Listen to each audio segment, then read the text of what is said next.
Welcome back to season two's For the Love of Humanity wrap up. This is the last episode for season two. And I wanted to start with a little summary. So, this season, we've looked at the balanced masculine, which was my experience around balancing my own masculine aspects and coming to terms with the internal aspects of masculine and feminine dynamics. And at first, glance, they seem to be dualistic, but we can come to terms with the fact that they are in mutual reception of one another. They're actually synchronistic. They're necessary for one another, just like, active and passive time is necessary, just like growth and restoration is necessary, just like evolution and integration is necessary. So I had several episodes on balancing the masculine, integrating the feminine or working with the feminine, which is a more receptive, energetic experience that's fullness. It's the womb, it's the birthing space. And then harmonizing the human. So, what comes when we balance those two aspects? This is the trilogy, the divine trilogy of the masculine, feminine, and then the creation of those two. And this is where I very much enjoy being in terms of creation and the seed of creation and creating artwork and creating experience and how I'm learning this three aspected place, the threefold flame, however you want to see it. So that's what we started the season off with. And then we went into a little breeze through on alchemy and alchemy my way. And this is how the Femist was developed in the first place. I was working through my own healing path, partnering with my own spirituality, understanding my own spirituality, understanding that spirituality is deeply personal. There's a relatable field of spirituality. There's an energetic component of spirituality. There's even a universal experience of spirituality, but like everything, we experience it through our human filter, our human capacity, um, our human vehicle. And so understanding my own spirituality helped me alchemize aspects of my past and weave together a coherent experience that lifted what felt like pain of the past and what felt like um, irredeemable aspects and lifted them into a coherent reverence for self. And so when I shared, even in the first season, the archetypal journey that I was going through, the dark night of the soul, the reclamation of myself, how I worked through my belief systems, understanding the programming, understanding what it means to be a human being, and also have a greater impulse towards growth and improvement, and also have a deeper knowing that there's more to just a programmed reality, waking up to all that spiritual awakening, enlightenment, all of those things. I shared it in the first season, and then I shared it again in the second season, and I'll probably continue to share it for a very long time because I just believe that this is the practical way forward. This is the practical tool for evolving. It gives us a little bit of a guidepost, when we traverse that jungle experience or we go into the cave of who we are, whatever resonates with you in terms of how you venture into yourself and make sense of the path and not lose yourself in the path, whether you fall down a rabbit hole like Alice did in Alice in Wonderland, whether you go into the enchanted forest and meet all of the dark and scary places, whether you go into the cave in total seclusion, or whether you see yourself going into the desert and reckoning with who you are. Either way, there's an archetypal hero's journey experience that offers us some guideposts so that we can feel the path that has been walked before us. And so I was sharing my way through that path, and that was the 3-part series that that came through in this season. And then talking about just alchemy in general, really, really light.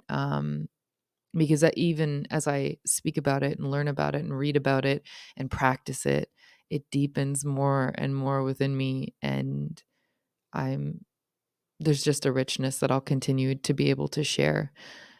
Then I went through the bleed through, which was, one of my conception, how I understand the continuum of experience and the continuum of what is, and the interconnectedness of the macro and the micro, the individual and the all that there is, the individual in relationship to source. But the bleed through is this idea that, if we want something, if we desire something, if we're learning something, if something is in our purview, if something is in our reality, then it was meant to be there for a reason or another that we are tasked with coming to terms with. I mean, we can choose not to come to terms with it. We can choose sort of hit snooze on it as many times as we want. But if something is in our purview, if we're feeling something coming, and this is impending worry, and looking at why that impending worry is coming up, or why whatever's coming into your um, experience feels like worry. And it's also the anticipation of wonderful and incredible things, and a mix of both. And so the bleed through for me is to remind myself that when I desire something and then I start to get hints at it, I know it's already coming. Like the seed of a desire is already within me. So I can recognize that, just like a seed turns into a flower, a plant, a tree, an acorn turns into an oak tree. Um, the fruition is already built in. So the bleed through effect is that it's already coming and I'm just starting to sense it. By the time something is in my awareness, it's already a reality being grown, being birthed, being brought through. Otherwise, it wouldn't be in my purview. And then I sort of closed out or rounded out the season with emotional and energetic intelligence. And I have so much more to say on this and so much more to go through with this. And whether that's um, coursework, online coursework that I put out, or guide sessions, or whether that's through lives on Instagram or YouTube or whatever platforms are out at the time, those will continue to come into fruition. When I first started Femist, my little baby energy first was the bleed through, the first of the seeds of this recognizing that things happen on the energetic plane before they become materialized. And so if we could understand the energetic aspects first, then we could work with that consciously and mold the material experience that will come forward from it. And I think now more than ever, it's the next step in our human evolution is to, and I say next step, but many of us are already here. And actually, arguably, we've been here for a long time. We've been talking about vibes. We've known about these experiences for quite some time, like centuries, even if we count spiritualism. But even in the 70s in terms of vibes, and then a resurgence again in terms of vibes, and now we consider emotional and energetic intelligence to be pretty well within the mass culture, whether mass culture is aware of this or not, whether the various generations are picking up on it or not. They are at some subliminal sort of levels. So energetic and emotional intelligence, so excited to talk about my perspective on this and how I see it working within our culture, and also the emotional and energetic metabolism that I've been working with, understanding how our body takes energy and emotions and works with it, and how it metabolizes these aspects to create from, and how good are we at metabolizing, and do we have some clogged pipes, or are we a little bit constipated in using those emotions and energies. And then we're ending the season now with this little wrap up. And so I want to talk about how I've shared my journey to weave things together for my own benefit, for my own ability to have reverence for what I'm experiencing, and also to share, because I think it's important, because part of being human is is adding to the tapestry with your own experience to combine your energetic signature with all there is.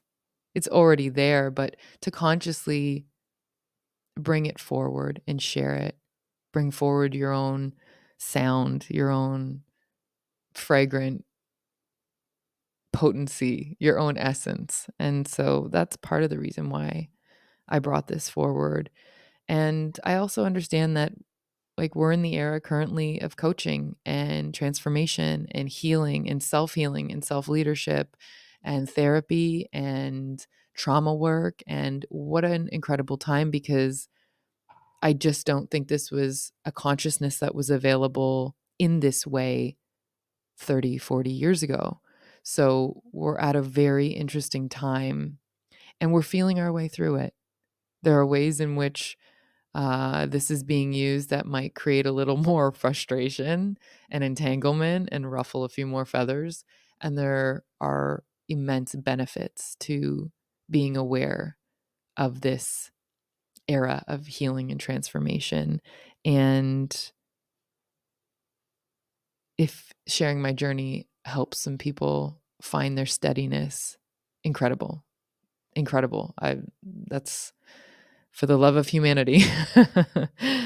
And weaving these things together, weaving these aspects, I hope help people reflect on their own journey, at least to recognize that not that there's a safety net per se, but that there is. I mean, it's an archetypal journey. Many have traversed this before. It's the hero's journey. It's the great work. It's the Magnum Opus. It's when you awake to take it on, you everybody has this opportunity, and not everybody chooses it. Not everybody navigates it in the same way. But when we decide to take it on, we should take that as a call, and we should take the call as the bleed through of you have the capacity to do it. If you were heeding the call, you have the energetic stamina to make it through. And at times it can feel like you're not coming through the other side. At times it can feel like it's pretty dark and twisty and entangled and you don't know what it's supposed to look like. And when we have these guideposts, we reckon with the fact that it is archetypal, that it is the great work that many of us undergo. And then we gain some clarity around what it looks like to traverse that. And for people who are wondering, like, what's the practical application? Like, this is great. I understand conceptually, but practically, how do I walk through this? And nobody can walk your path for you. And there are wonderful, fantastic people who are sharing as best they can their experience as they go. And nobody's shoes are going to fit you perfectly, but an opportunity to hear someone's specific journey through it might really help you recognize spots where you can take a rest and take comfort in what they have to share, or where you can seek a kindred experience or kinship in that experience, where you can feel into the communal aspect of that. And so for me, I was really drawn to alchemy because this felt like the most efficient, most sustainable, practical, rational, and yet mystical, self-led way of walking out transformation. I believe that we are wired to want to be part of groups and to be part of community. And yes, that's how we evolve. Absolutely. And I also believe that if we were stuck somewhere on our own, we we don't drop out of the evolutionary path just because we've become isolated. Isolation is not necessarily the overall evolutionary advantage. However, we are able to gain ground in isolation. And actually, there are seasons and aspects of the cycles of transformation that require isolation. And for me, knowing that helps bolster the understanding, or helps give credit or credence to the understanding that we can lead ourselves through healing and transformation, and we can be guided to take up wise counsel and find support and really seek out those who can help us heal and support us and guide us, or, be that lifeline, like picturing Poltergeist and having to tie that rope around the stomach or like around your waist, and the other person jumps in through the gel, the pink and purple storm clouds with the gel. Um, but knowing you have someone like that is absolutely incredible. And then also, because this is so deeply internal and personal and spiritual, you got to walk the path yourself. Like, you know, people that you love, you can't have them come and walk your path for you. It isn't like that. Otherwise, mothers would probably walk out the most horrible aspects that they know their children have to go through. We'd probably, as a mother, I can say, I've said it this week to my husband about like, oh, I just wish I could help him through that. I wish I could take that experience on for him. Like knowing full well that would be robbing him of a certain amount of maturity and and wisdom accumulation, right? I don't want to take his gold from him. So part of this integrated journey is self-led. It is sort of by yourself. And hopefully these accounts can offer some comfort as you are traversing this by yourself. But that being said, you have to find your own way of relating to the material. And this is why some of this archetypal experience and some of these stories are metaphor, are parable, because they're not meant to fit exactly, because you're meant to fit your journey exactly. And these are just guideposts. So I know some people get frustrated with parable and metaphor and, dual or triple interpretation of texts or of experience, and why are people writing it in code. But metaphor is accessible to more people. When we write it in metaphor, people understand that it's not meant to describe their path exactly. It's meant to just be a rough in of what the potential is. So, and this is why alchemy, again, it's like the talk of turning lead into gold, right? And really it's taking the deepest lower layers of you, the stagnant parts that have entropied, the calcified aspects that we think we can do nothing with, and reconsidering that, lifting them, finding the gold within those aspects. And sometimes, most of the time, I would argue all the time, it takes your connection and your spiritual acuity to help you navigate that area, that darkness, that those sort of walled off parts, your internal guidance system, your internal spirit, your spirit and your soul together create the highest version of you that will guide you through the darkness. They're the lamplighters. They're the ones that's your internal flame, And so that's why alchemy for me feels like a set of guideposts of how it's supposed to look and feel at certain parts, but it's loose enough that it's not a tight comparison. So therefore you can use it as a loose guidance system, especially when your internal guidance system may be first developing, or when your internal guidance system is like confusing because these are new experiences, or when it just feels so deep that you're almost certain nobody's ever had a pain like this before. And then, when you pop back up for air and you realize everybody's experienced pain in some form or another. And so weaving things together, using alchemy for the practical application and transmutation of pain helps us reclaim the parts that we thought were the worst or the hardest or the most hopeless. And this reclamation and redemption is really healing. It is the deepest work. It is the great work. And when you get through this, or you get to certain parts of this, you start to realize there is no bypassing. Like bypassing is really just prolonging your experience in confusion and sleepy drowsiness. So I know that the current culture really talks about bypassing, and I think it's endearing because it certainly feels that, and it's something we all have to wrestle with. Like, it's a fine line. Am I bypassing, or am I, finding strategies and tools that work? Am I not giving myself permission to just like let it be for a moment, right? Bypassing can be a label that we put on positivity, a label that we put on tools for integrating positive coping skills. There's this moment where we start to get a little more ground under our feet, and it's like another check. It's another test of like, are you that steady?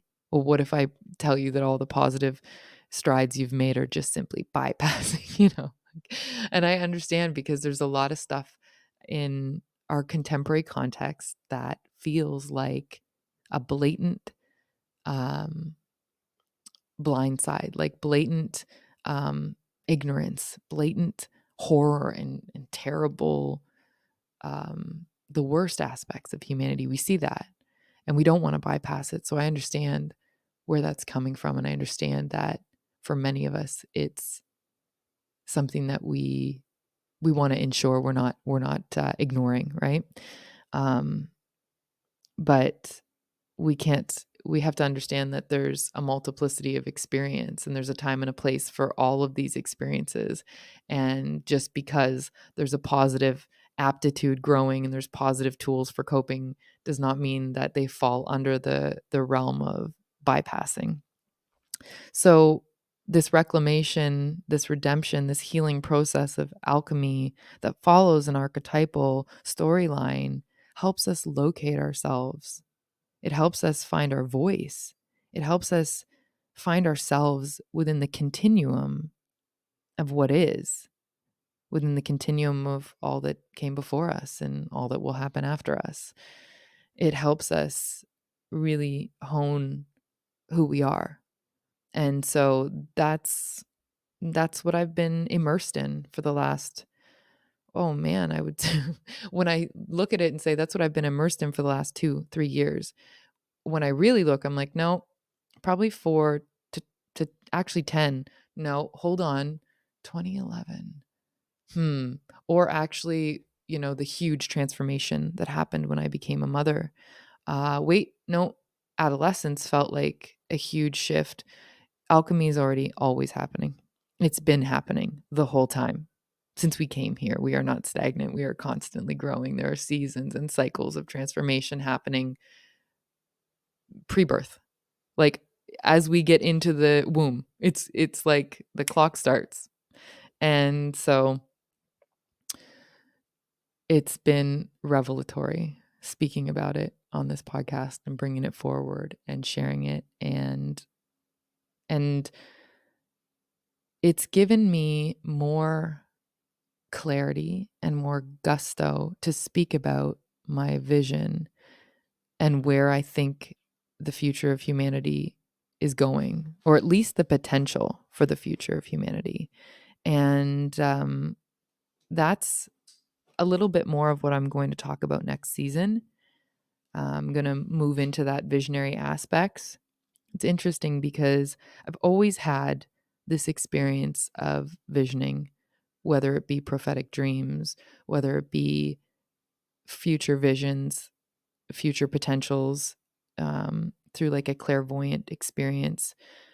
And it used to feel a little bit like a burden, because when I was younger and not as steadfast or solid in myself, I would apply some of these visionary things, or I would sort of innately integrate them and do them.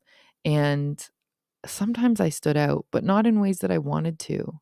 And so I saw it as a bit of a burden, because it felt like I didn't necessarily fit in sometimes, or it felt as though it it was triggering abandonment wounds, like as if I would be abandoned by the group if I didn't have the same feelings, thoughts, visions, um, the same ways of thinking, the same ways of being, the same ways of knowing. And what I've come to r- really reckon with was that even though my conscious mind knew that being visionary is a gift, we hear it in our culture. Having an innovative spirit is a gift. It's necessary. It's how evolution happens. It's not just like special me day gift. It's literally a necessity for our species to sustain. And at one point I didn't get it. I felt it was more burdensome, and I hid it. I hid it more, and I sort of didn't bring it out, and maybe I did, but I felt like I paid the price for it. And it's something that took me some time to reclaim or remember or feel like, okay, this has a place in who I am post transformation. This has a place. I mean, my vision is partly what got me through it. My vision was what's helped me have compassion for the fact that um, culture definitely has a program, and there are several programs, and there are deep programs, and there are ways in which we think the world works and the way humans are that we just take for granted, we just assume is correct. And vision has helped me see, oh, this is an ideology. Like this is an ideology that we've subscribed to, but it's not necessarily true fully, and it's not necessary always. So it's helped me have compassion because I myself have been mired in these experiences, these cultural experiences where it you just go along with it because it's what seems to be what is. And then you step outside it for a moment, or you get a vision that helps you see beyond it, and it's like, oh, there are other options. And again, this is something that I would flourish up within me, and I'd express it. Sometimes it would be met with uh, disapproval, and I'd sort of push it back down. So this is where I see the next season going a little bit more. And the vision for humanity is, for me, it feels very clear. As I said earlier, we're at this time where we're talking about healing, we're talking about trauma, we're talking about generational healing. We're expanding our capacity beyond the pain that we have right now and seeing it in a chain, in a lineage, which is incredible. It's incredible if we want to address systemic challenges, systemic abuse, systemic problems.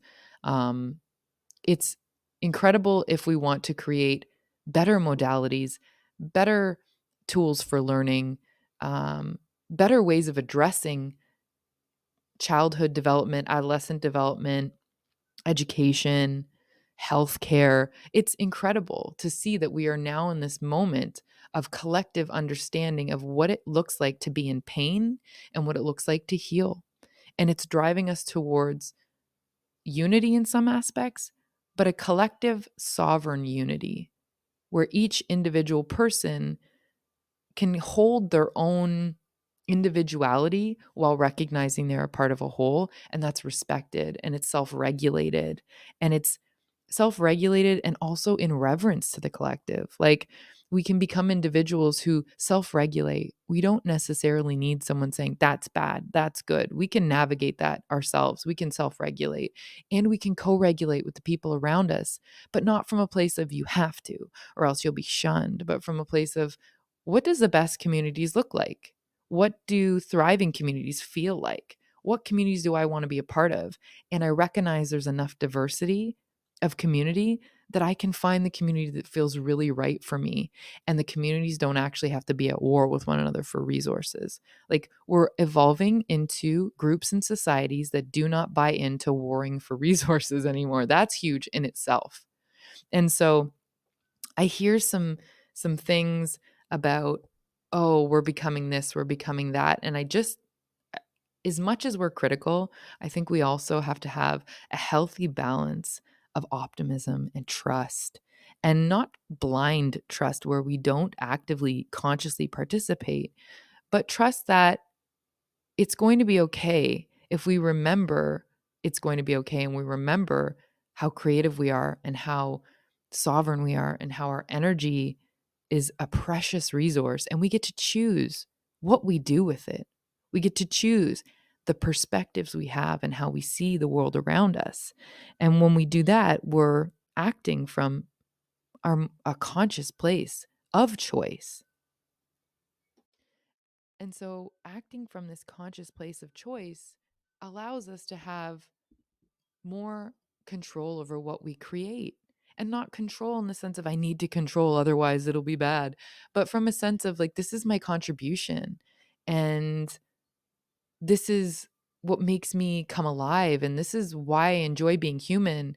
It's really getting close to our intent, really bathing in that intent of what we want. And when people are coming from that place, they don't create harm in ways that are ultimately nefarious and ultimately life taking. We start to create from life giving stances. And so, some of the things that I notice is that there are temporary stops along the way. There are things that we are engaging in that are temporary to get us to the next place.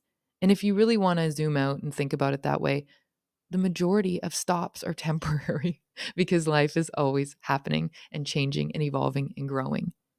And we're not turning to stone. We're moving, we're malleable, we're fluid, we're going. And so it's an active state, it's a process unfolding. So anything that we put in place, I mean, there's very little that's likely to be permanent. And when we consider something that we want to put in permanency, or we want to, partner with the energy of permanency, we really have to consider the universal application of that. If we're going to say something should be permanent, could that be a hindrance to anybody? Is it permanent for everybody? How would everybody feel if that thing was permanent, right? So it's interesting. I think we sometimes mistake temporary stops or temporary solutions, and we think they should be permanent. We see this in our medical systems. We see this in our school systems and our educational systems. We see this in a lot of collective spheres, or something that could be permanent, or that's meant to be a living structure, gets calcified into permanence, and it arrests our development. And so I think understanding the transitionary nature, understanding transformation, I mean, this is incredible that we're going through all of this awareness in mass culture around healing and transformation. That being said, we don't stay there forever. Not everybody, anyways. Like, there'll still be people healing and transforming, absolutely. But a mass culture of healing, at least a chunk of people have to come through that and now be the ones creating, envisioning, and building from a healed place. So we can't stay in healing forever. And just like any individual person, we're not healing forever. Healing is something that is a season, is a practice, is a tool to when needed. Ideally, our state is healed, healthy.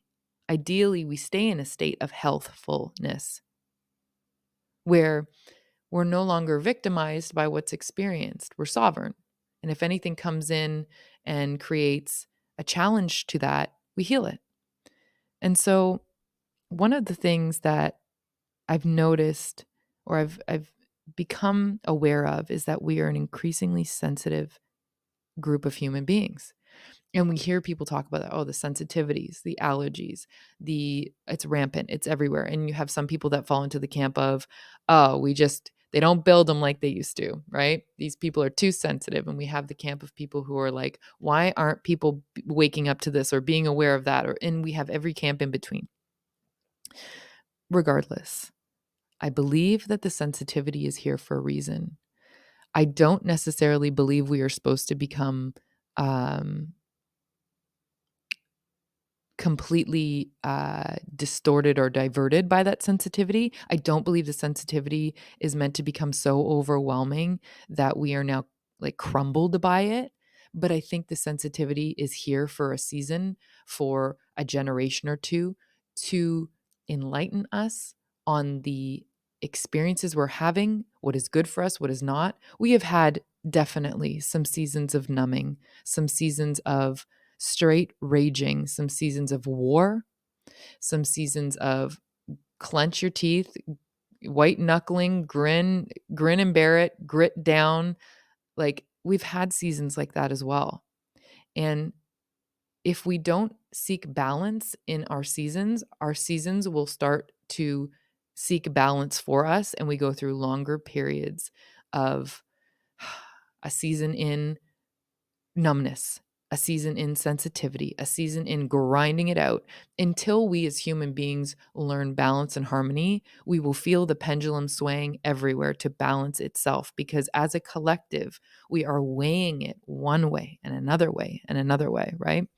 And so when we talk about even ADHD, we talk about allergic sensitivities, we talk about autoimmune disorders. Like, these are all what I feel symptomatic of a necessity to get still and come into our internal environment and start to discern, start to evaluate, start to get very clear on what is influencing us. What are we ingesting? What are we doing with our time and energy? What do we want?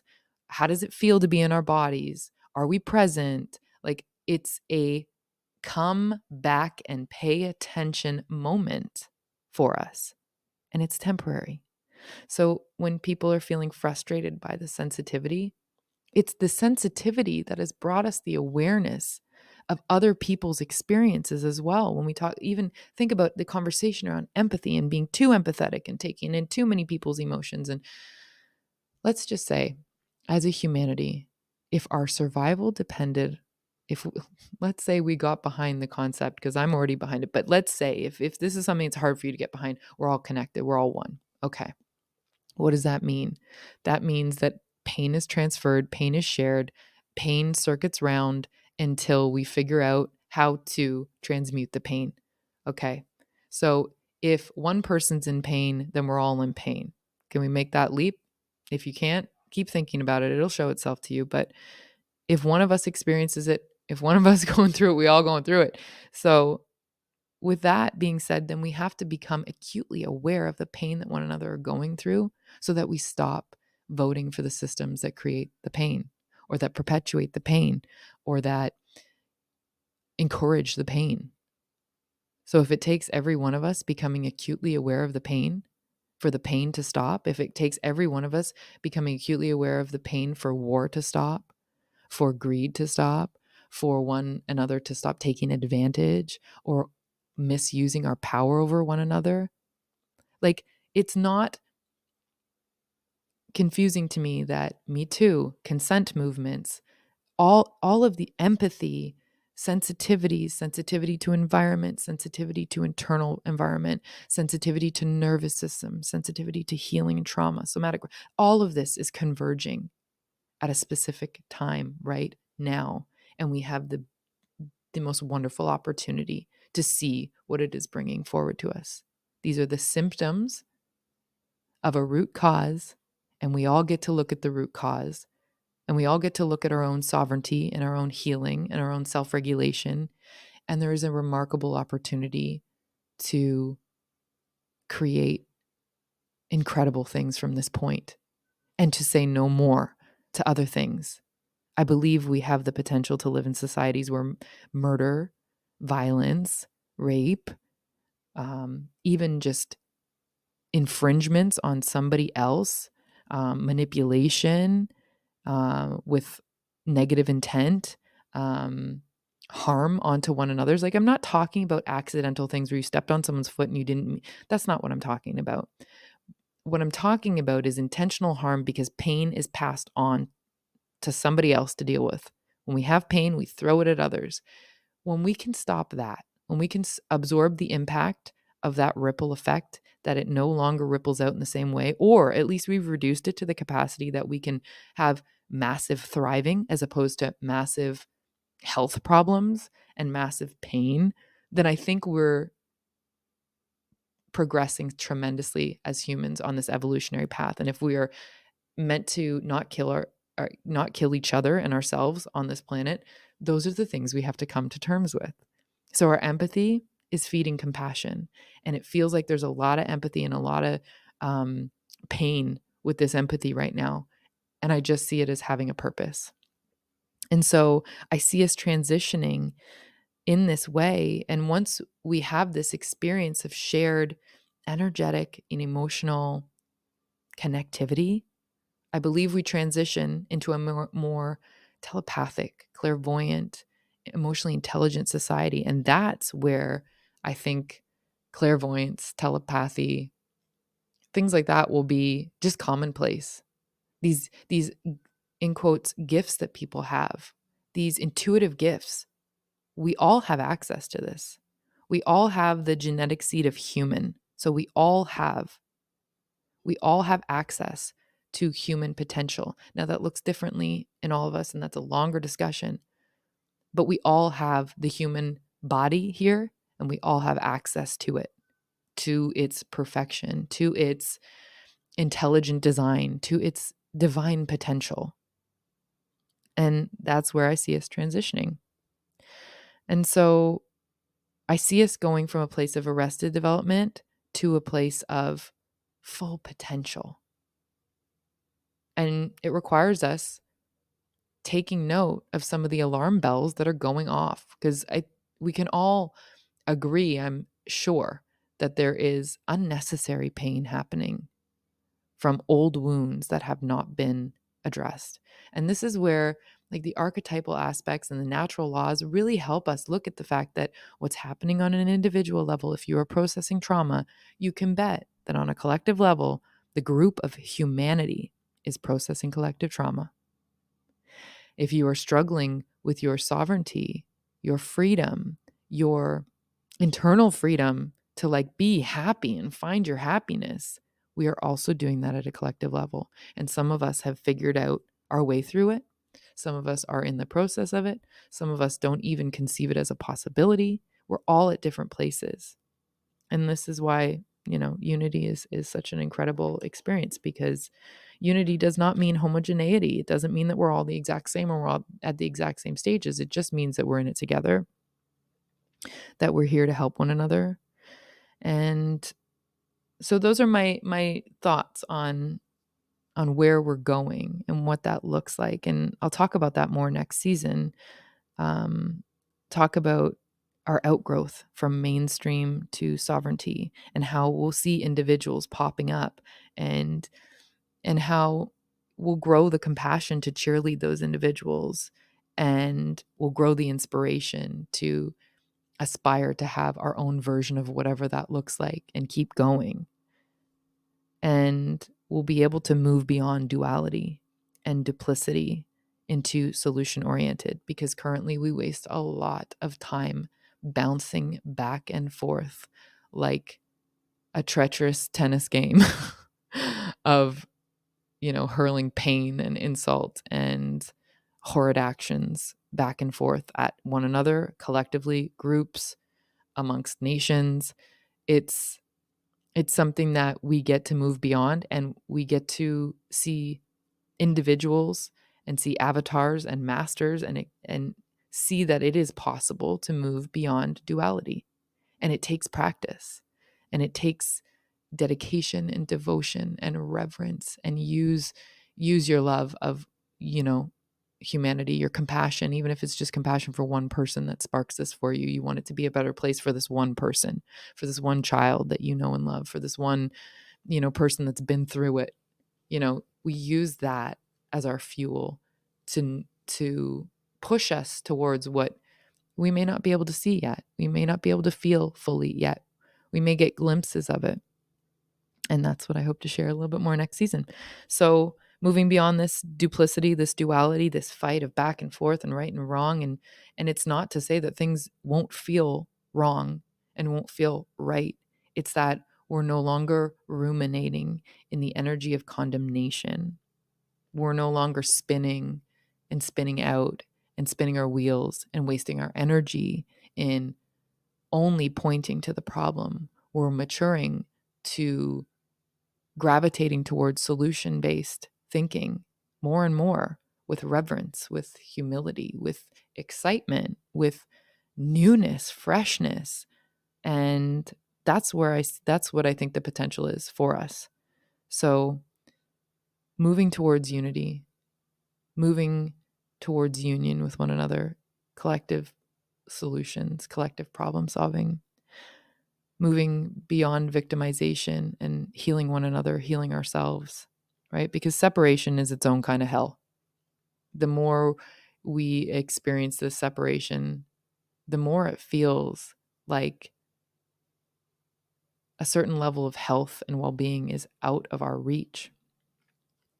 And so that's what's coming forward next season. For those of you who have enjoyed these episodes, come find me on social media. Approach me. Let me know what you think. If you have any topics you're interested in hearing about, give me a follow, give me a like. I'm uploading these to YouTube